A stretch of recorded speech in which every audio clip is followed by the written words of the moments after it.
maanta waxaan ku soo qaadan doonaa qiso aad u xanuun badan. Qisada oo ku saabsan wiil guursanaya gabadha uu guursanayo kama raalli aha hooyadii inay meesha joogto. Waxay ku dhahday hooyadaa naga deji, aanu sawir galnay. hooyadaa naga deji mar labaad ayay ku dhahday hooyadii ma dejin karayo. ma dejinaysa mise aniga ayaa dejiya? u kaadi ayuu dhahay. wiilku waxuu sameeye garan maayo. hooyadii ayuu fiiriyey oo wuxuu ku dhahay hooyo, waa inaad faamilkaaga u tagtaa ama dadkaaga aad u tagtaa. hooyadu ma samayn karay ayay dhahday oo kaama tegay arooskaaga oo jira. hooyo waxa ay leedahay miyaanad maqlayn? hooyadaa ha u tagto faamilkeega ama dadkaaga ha u tagto. hooyadu aad ayay uga murugootay maadaama arooska wiilkeega uu yahay oo haddana lagu leeyahay ka tag meesha. way soo baxday oo waxa ay u soo dhaqaaqday inay arooska ka tagto, laakiin damiirka hooyanimo ayaa siin waayey maadaama uu arooska wiilkeega yahay in ay ka tagto arooska. way istaagtay oo gadaal ayay u fiirisay wiilkeega.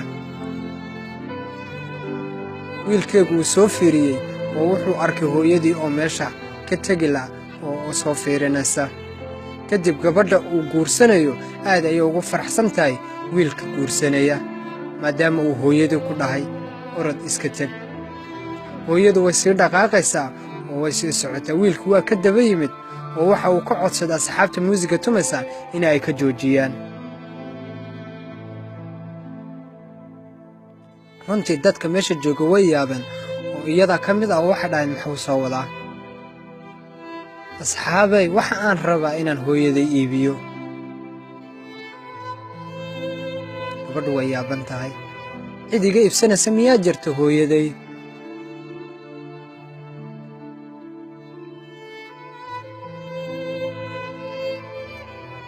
hooyadu waxa ay soo xasuusatay markii uu yaraa oo u dhaqi jirtay ama ay u qaban jirtay heesta ay u qaadi jirtay iyada oo ku faraxsan wiilkeega qaabka ay ugu meedhayso oo haddana ay u qaadayso hees. hooyo, aad ayaan kuu jecelahay, kaamana maarmi doono hooyo.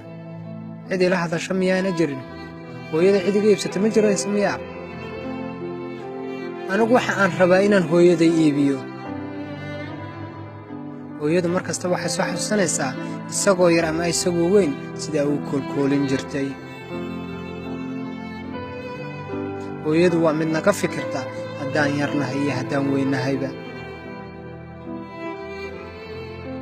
hooyo waa lama huraan meel kastoo adduunka joogto. wiilku waa yaabay oo wuxuu waayay qof u jawaaba maadaama uu hooyadii iibinayo. anigu waxaan u arkaa inaanad hooyadii iga iibsanayn. dadkiina meesha isku imaaday. gabadhu way yaabantaha oo waxay leedahay muxuu soo wadaa? hooyadii ayuu u tegey isagoo aad u murugaysan oo hooyadii eegaya. kadib waxa uu tegey in uu jilbaha ka qabsado ama uu lugaha ka dhunkado hooyadii. wiilka baarigii waa ka sidaas sameeya. hooyadu way soo kicisay oo waxay dareentay inuu wiilkeegu aad u jecel yahay. oohin ayaa meeshay ka dhacday maadaama wiilkeegu uu u soo daadegay lugahana ka qabsaday. hooyo, aad ayaan kuu jecelahay, kaamana maarmo wiilkaygii. isaamax hooyo ama i cafi hooyo.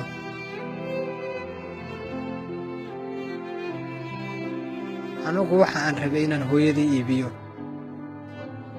laakiin qof daciifa anigu ma ihi oo hooyadii iibinaya. aniguse laakiin waxaan ka waday inay cidii hooyadii iga iibsanaysa aan fiiriyo. cid iga iibsatana waan waayey, laakiin anigaa iibsanaya hooyaday.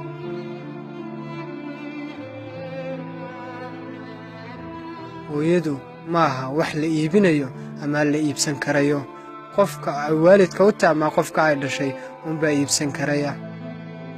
runtii waa qiso aad u xanuun badan. hooyo meel kasta oo ay adduunka ka joogto iyadu ma aha mid la gadan karayo ama mid la iibsan karayo. hooyo waa lama huraan. barnaamijkan waxaa idiin soo diyaariyey anigoo Idris Xasan Maxamed ah iyo saaxiibkay Maxamuud Xasan. waxaan idinkaga tegaynaa annagoo isku duuban. wassalaamu calaykum waraxmatullaahi wabarakaatuh.